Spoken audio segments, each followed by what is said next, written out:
Bonjour chers clients, je suis Solène Texier, commerciale chez Stellantis & New Business et aujourd'hui je vais vous présenter la IC3 Aircross Max. Ce véhicule est 100% électrique, il est de couleur vert montana et le toit est blanc opale. Ce véhicule est équipé de projecteurs à LED ainsi que de jantes en 17 pouces aragonite diamantées.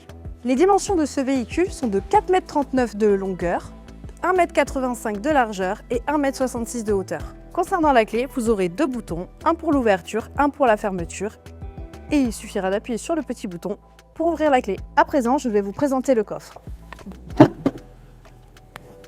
Le coffre fait 460 litres en temps normal et si vous rabattez les sièges, il fera 1600 litres. Sous le plancher arrière, vous trouverez votre câble de charge ainsi que votre kit de gonflage. À présent, je vais vous présenter l'intérieur de ce véhicule. Il est en 5 places et il possède un intérieur Metropolitan Grey. Vous pourrez retrouver à l'intérieur de ce véhicule des éléments distinctifs de la finition Max, comme à l'intérieur de cette porte. Vous trouverez aussi à l'intérieur du véhicule le carnet d'entretien et le livret de bienvenue. Que voici à bord de ce véhicule. Pour régler votre siège, il suffira juste d'avancer ou de reculer.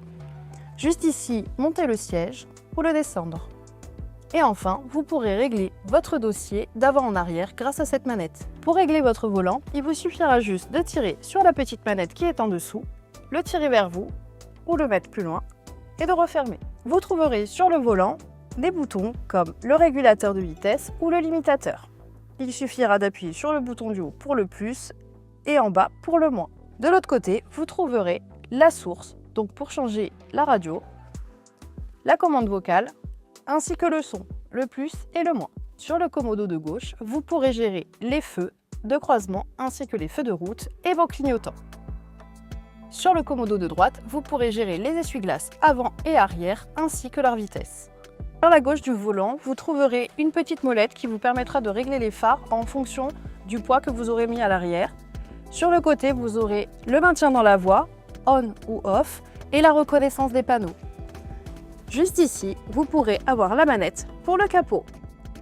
Au niveau de la portière, vous trouverez les boutons des vitres électriques à l'arrière ainsi que les vitres électriques à l'avant.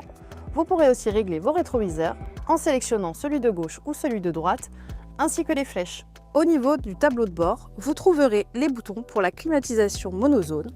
Il faudra régler ici la température vers le haut ou vers le bas en fonction de vos besoins ainsi que les zones à laquelle vous souhaitez mettre la chaleur, le recyclage du véhicule et la vitesse au niveau de la ventilation. Juste au-dessus, vous aurez le bouton automatique, le dégivrage avant et arrière, ainsi que la clim en automatique.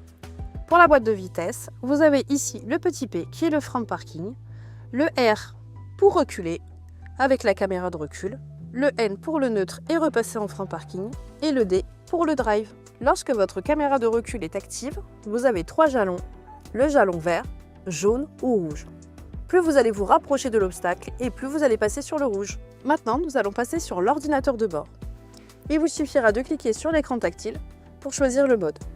Au niveau de la navigation, il vous suffira de cliquer sur la recherche pour rechercher votre adresse et ensuite la mettre en favori.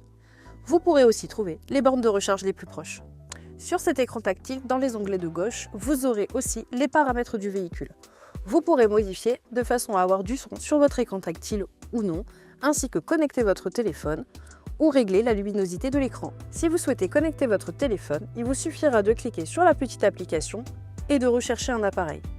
Sur votre téléphone, vous retrouverez le nom de votre Citroën. Une fois que vous avez détecté le téléphone, il vous suffira juste de jumeler entre votre écran et votre téléphone.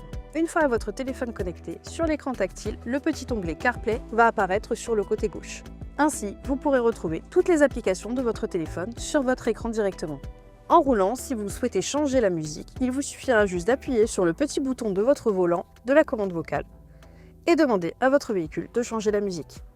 Vous pourrez aussi charger votre téléphone en induction pendant que vous roulez. Il suffira juste de le poser ici et un petit voyant vert apparaîtra. À présent, je vais vous présenter comment brancher votre véhicule. Il vous suffit juste d'ouvrir la trappe, d'enlever le petit capuchon et de brancher le pistolet. Juste ici, vous trouverez des icônes qui vous permettent de savoir si votre véhicule est programmé, en cours de chargement, s'il est déjà chargé ou s'il est en anomalie. Pour débrancher votre véhicule une fois qu'il est rechargé, il vous suffit juste d'ouvrir le véhicule. Cela vous permettra de débrancher le pistolet. Concernant la consommation de ce véhicule, dans le milieu urbain, ce sera 432 km d'autonomie et dans un contexte mixte, ce sera 302 km. En charge rapide, ce véhicule peut passer de 20 à 80% en 26 minutes. Chers clients, j'ai été ravie de vous présenter cette IC3 Aircross et nous serions ravis de vous retrouver dans nos concessions Stellantis & You et nos commerciaux seront à votre disposition pour vous renseigner et vous faire essayer notre véhicule.